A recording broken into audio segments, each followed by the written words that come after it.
Olá, professores! Sejam bem-vindos ao segundo encontro do programa Alfabetiza Juntos na modalidade do HTPE.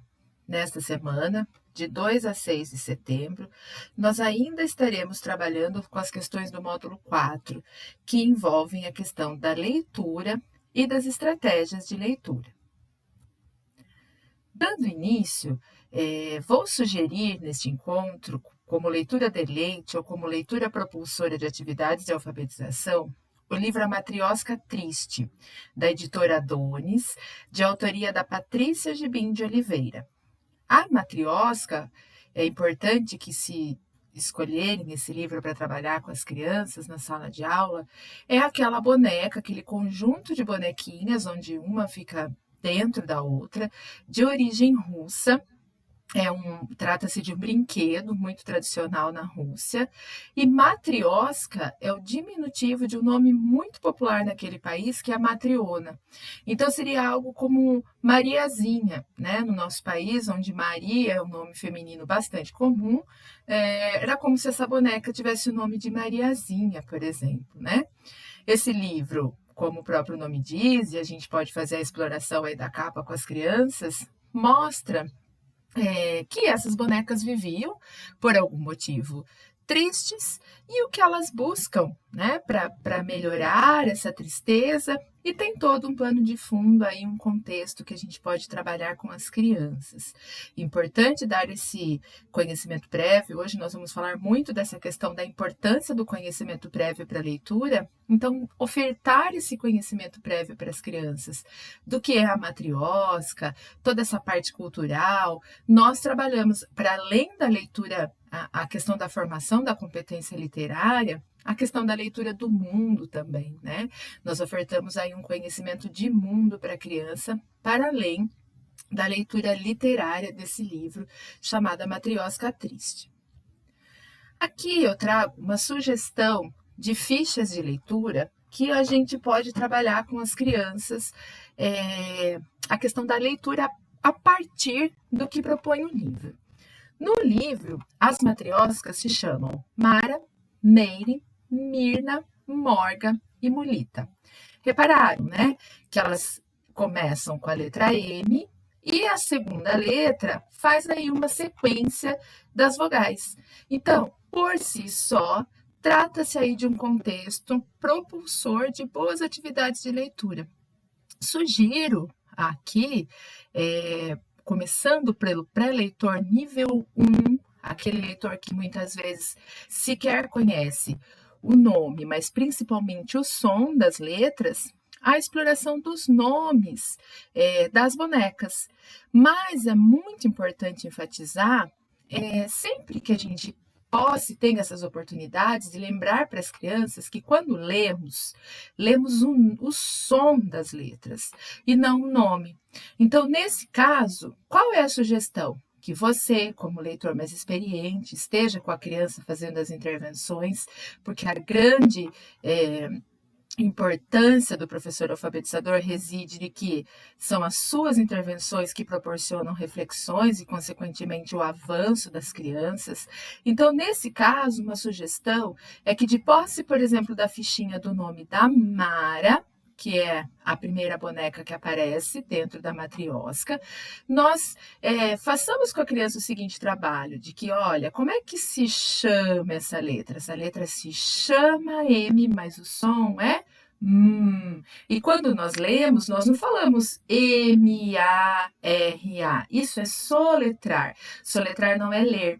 O pré-leitor nível 2, normalmente ele soletra. Quando ele recebe uma ficha como essa, o que é que ele vai dizer? M-A-R-A.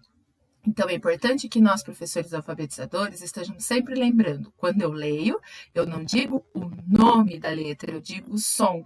E eu vou juntando sons até que eu formo sílabas, até que eu formo palavras, até que eu formo frases. E isso é parte do trabalho de consciência fonológica, que é tão importante para nós em sala de aula. Então, aqui qual é a sugestão? Colocar o dedinho da criança aqui.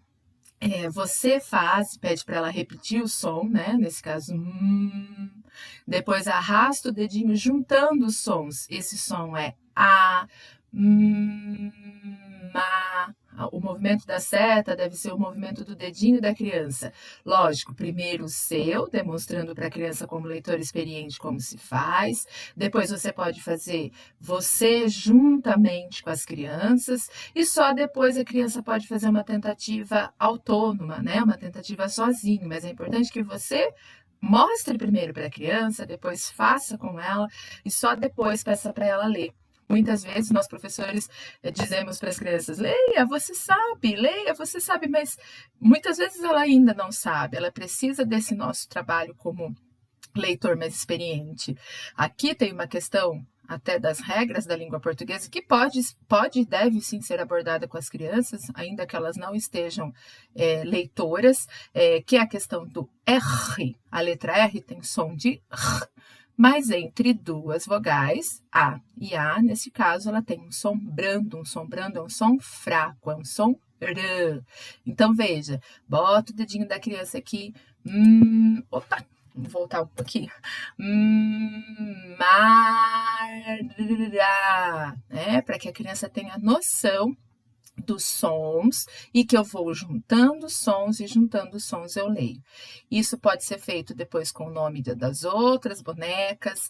E aqui eu trouxe o título do livro, que pode ser feito o mesmo trabalho com pré-leitor nível 3 e nível 4. Porque o pré-leitor nível 3 e nível 4, normalmente, ele tem muita facilidade para ler palavras com constituição silábica canônica, como no caso de mulita, que é a constituição tradicional da nossa língua portuguesa, consoante mais vogal. Mas como a gente tem constituições não canônicas, como aqui, que a gente tem consoante, vogal, consoante, nesse caso da Mirna também, né? E aqui em tris, a criança tem um pouco de dificuldade. Então, a sugestão aqui é que se trabalhe com o nome das bonecas, com pré-leitor nível 1 e nível 2, mas sempre lembrando, com toda essa questão da intervenção do professor, senão de nada adianta. E a questão de uma fichinha, por exemplo, com o nome do livro, para que se trabalhe as questões da sílaba não canônica para o pré-leitor nível 3 e nível 4. A sugestão para para o leitor iniciante e também para o leitor fluente pode ser, por exemplo, essa espécie de sinopse que está lá no fundo, né? No fundo, não, na contracapa do livro, A Matrioska Triste. Então, aqui a criança pode ler mais uma vez, tentando buscar uma velocidade maior, uma precisão maior, até mesmo uma compreensão maior. Chama atenção aqui para a questão dos sinais de pontuação, que muitas vezes o leitor fluente ainda não adquiriu, a questão da entonação. Então, essas fichinhas, através como fichinhas proporcionadas pelo contexto do livro Matrioska Triste, podem ser aí abordadas como uma das estratégias para desenvolver a fluência leitora dos alunos. Bom, continuando, existe uma frase muito conhecida do Paulo Freire que circula por entre nós, professores, com bastante frequência, que é: a leitura do mundo precede a leitura da palavra. E nós vamos, nesse encontro, refletir um pouquinho sobre o que isso significa. Então, esse texto do Paulo Freire, ele tem aqui, né, uma continuidade. A leitura do mundo precede a leitura da palavra. A velha casa, seus quartos, seu corredor, seu sótão, seu terraço, o sítio das avencas de minha mãe, o quintal amplo em que se achava, tudo isso foi meu primeiro mundo. Nele engatinhei, balbuciei, de pé, andei, falei. Na verdade, aquele mundo especial se dava a mim como o mundo de minha atividade perceptiva. Por isso mesmo, como o mundo de minhas primeiras leituras, os textos, as palavras, as letras daquele contexto. E encarnavam numa série de coisas, de objetos, de sinais, cuja compreensão eu ia aprendendo no meu trato com eles, nas minhas relações com meus irmãos mais velhos e com os meus pais. A decifração da palavra fluía naturalmente da leitura do mundo particular. Fui alfabetizado no chão do quintal de minha casa, à sombra das mangueiras, com palavras do meu mundo, e não do mundo maior dos meus pais. O chão foi meu quadro negro, gravetos no meu giz. A gente pode refletir um pouquinho que quando as crianças vêm para a alfabetização, né, nós recebemos essas crianças na escola para alfabetizá-las, muitas vezes elas não têm a decifração, mas elas têm um conhecimento, uma leitura do mundo que ela traz e que nós vamos ver daqui a pouco, em outros momentos do nosso encontro, que essa leitura de mundo, esse conhecimento de mundo, muitas vezes ele se faz essencial para a compreensão leitura. Nós vamos discutir nesse encontro sobre se decodificar é suficiente para ler, ou se nós precisamos de atribuir significado. Então, muitas das nossas crianças trazem consigo uma leitura de mundo. É claro que esse mundo muitas vezes nos é estranho, a depender do bairro em que nós atuamos, da comunidade que aquela criança se situa, mas esse conhecimento de mundo precisa ser também considerado e levado em conta pela escola e pelo professor. Bom, para iniciar então essa nossa reflexão sobre a importância da decodificação e da compreensão leitora, eu trago aqui uma frase que você está vendo aí na sua tela e que você pode ler, porque nós todos, alfabetizados que somos, conseguimos ler essa frase, né? Efeitos de diferentes difusidades verticais para T e S sobre os modelos tempo-dependentes da circulação T-moalina.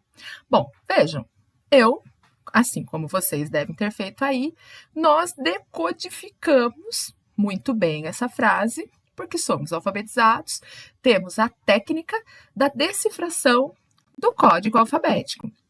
Mas, se eu disser para vocês que esse é o tema de uma palestra, vocês saberiam dizer qual é o tema dessa palestra? O que será tratado nessa palestra a partir do que nós lemos? A partir do que nós decodificamos?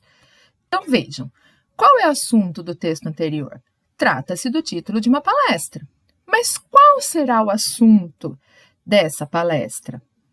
Bom, esse é o título de uma palestra apresentada em um seminário sobre as densidades da água do mar. Nós conseguimos decodificar fluentemente o texto, mas não conseguimos compreendê-lo, porque não temos conhecimento anterior sobre o assunto. Então, lembram-se quando eu disse, se optarem por contar o livro da Matrioska Triste, é importante ofertar à criança um conhecimento prévio sobre o que é matrioska, né? Porque isso é fundamental para a compreensão. E mesmo fazendo uma relação, né, da leitura por trás dos olhos, que é aquela que o Paulo Freire muito bem descrevia, até de maneira poética no texto de uma das telas anterior. Porque a gente pode então concluir que 2 fatores determinam a leitura. O texto que é visto pelos olhos, que é a nossa decifração do código, e aquilo que está por trás dos olhos, isto é, o conhecimento prévio do leitor. Então, muitas vezes, nós, professores na escola, nós insistimos muito, especialmente no primeiro e no segundo ano, com a questão da decifração do código. Ela é importante? Sim, ela é muito importante, ela é o primeiro fator para que eu consiga ler um texto. Eu não consigo ler um texto se eu não domino o código alfabético e eu não consigo decifrar. Então, vejam, ela é de extrema importância, mas ela não é suficiente. É importante que na escola nós trabalhemos também a leitura que está por trás dos olhos, que envolve, entre muitas questões, a questão do conhecimento prévio do leitor. Esses testes, né, do tipo desse que a gente acabou de ver, nos mostram que quanto mais os olhos se apoiam no significado, maior é a eficácia da leitura. É imprescindível que, para além da decodificação, as crianças, os leitores, todos nós enquanto leitores, nos apoiemos no significado do que lemos, e não apenas na decodificação. E nesse caso, nesse texto abaixo que aparece na tela em negrito, você consegue ler? Você consegue, por exemplo, acabamos de falar que decifrar o código é importante. Você consegue decifrar esse código? Você consegue compreender o que está escrito aqui? Eu posso dizer a vocês, por exemplo, que esse texto fala sobre leitura. Posso dar a vocês o contexto sobre esse texto. Isso faz com que vocês consigam ler? Faz com que vocês consigam compreender esse texto? Será possível só se você entender a escrita em sueco. Ali nós temos um texto, então, escrito em sueco. Caso contrário, não conseguirá ler, mesmo que saiba do que se trata o texto. E agora? Dá para a gente ler? Não há nada de único na leitura, quer você observe a estrutura do cérebro ou suas funções. A ciência médica não localizou nenhum centro de leitura específico no cérebro. Agora sim, Agora a gente consegue decifrar, porque ela está na língua portuguesa, que é a língua que nós dominamos, o princípio alfabético dela, nós dominamos a decifração do código e nós também temos uma certa compreensão, porque é um assunto que nós temos conhecimento prévio para fazer, inclusive, a compreensão para além da decodificação. O mesmo acontece com a criança ainda não alfabetizada. Então, aquele texto, quando a gente olha com toda aquela estranheza para aquele amontoado de letras, vamos refletir um pouquinho que é assim que a criança que nos chega não alfabetizada enxerga um texto que nós ofertamos. É daquela maneira, como um amontoado de letras sem nenhum sentido. Porque mesmo que a gente dê as melhores informações para ela, mesmo que a gente diga, por exemplo, olha, esse texto é um texto sobre futebol, pode ser um tema que a criança domine, a criança goste de futebol, mas se ela não compreendeu ainda o sistema de escrita, ela tem o conhecimento prévio, mas ela não é capaz de desvendar a informação captada pelos olhos, isto é, ela não é capaz de fazer a decifração. O que isso já vai nos dando pistas, Se nós pensarmos no que é ler, nós já podemos ir numa linha de conclusão de que ler é decifrar, sim, decifrar é a primeira das habilidades, mas ela não é a única. É ler e atribuir significado à leitura.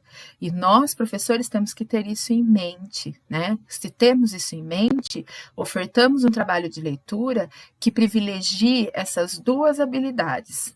A decifração do código, mas não só ela, a atribuição de significados àquilo que se lê. O contrário também ocorre. Às vezes o leitor domina perfeitamente a linguagem escrita, é o nosso caso naquele primeiro título da palestra. Nós dominamos perfeitamente a linguagem escrita, mas por falta de familiaridade com o assunto tratado, acaba não conseguindo compreender o texto que tem diante dos olhos, que foi o que aconteceu com a gente. Nós, numa primeira leitura, não conseguimos, por exemplo, responder sobre o que se trataria aquela palestra, porque nós não tínhamos conhecimento nem familiaridade com o assunto e com os termos tratados naquela frase. Então, concluindo, segundo Frank Smith, os processos de leitura envolvem relação entre os olhos e o cérebro, e aqui a gente vai ficar muito no âmbito da decifração, que é aquilo que nós no primeiro e segundo ano enfatizamos com tanta força, a questão da decifração, os conhecimentos prévios, que sem os conhecimentos prévios o aluno faz a decifração, mas não tem a compreensão, os recursos de decodificação, então, muito alinhados ali entre olhos e cérebro, e o conhecimento da linguagem e leitura. É importante que a gente conheça a linguagem e a gente tenha um conhecimento prévio para que a gente consiga fazer a devida decodificação, conseguida atribuição de significados e, consequentemente, compreensão e interpretação de um texto lido. Então, postas essas questões, é possível ler sem saber ler? Qual a relação que acabamos de vivenciar, então, com o texto escrito lá pelo Paulo Freire? A leitura do mundo precede a leitura da palavra. Penso que a gente pode concluir aqui que na escola nós podemos e devemos enfatizar As duas formas de leitura. A leitura da palavra, porque sim, ela é muito importante. Nós vivemos numa sociedade letrada. É nosso dever é nosso dever ofertar aos alunos a leitura da palavra para que ele viva numa sociedade letrada como cidadão, vivencie a leitura da palavra como cidadão que é, de direitos, mas é importante que a gente também oferte para a criança e trabalhe com ela a leitura do mundo, que é essa que está por trás dos olhos, segundo Frank Smith. Então, nós podemos concluir que a escola precisa trabalhar com a leitura da palavra, porque sim, é importante, sobretudo no ciclo de alfabetização, mas também com a leitura de mundo. A leitura do mundo precede a leitura da palavra. Sendo assim, quanto mais conhecimento tenho de mundo, me ajuda a compreender e a decodificar o sistema de escrita mediante as oportunidades que lhe são propostas. E, mais uma vez, é importante enfatizar que muitos dos nossos alunos na escola pública, se não na escola, eles não têm essas oportunidades, não lhes são propostas oportunidades. Muitas vezes, os nossos alunos da escola pública têm uma leitura de mundo muito reduzida por conta do universo socioeconômico ao qual pertencem. Então, se não na escola, onde esses alunos vão receber essas oportunidades? Então, cada vez mais, o nosso papel de professor, o nosso papel de alfabetizador ganha maior importância. Nós que trabalhamos na escola pública, somos muito importantes na vida dessas crianças, porque somos nós quem vamos abrir esses horizontes, ampliar esses horizontes, e isso pode ser feito através, por exemplo, da leitura. Muito obrigada. Peço que, por favor, registrem a presença nesse link, que será também encaminhado pela coordenação das escolas. Haverá lá uma questão para reflexão de vocês, também como forma de lançar a presença. E, além disso, as coordenações também das escolas encaminharão a fichinha de leitura mostrada aqui, com os nomes das bonequinhas da Matrioska Triste, caso alguém queira utilizar para o trabalho com os seus alunos. Bom trabalho, até a próxima!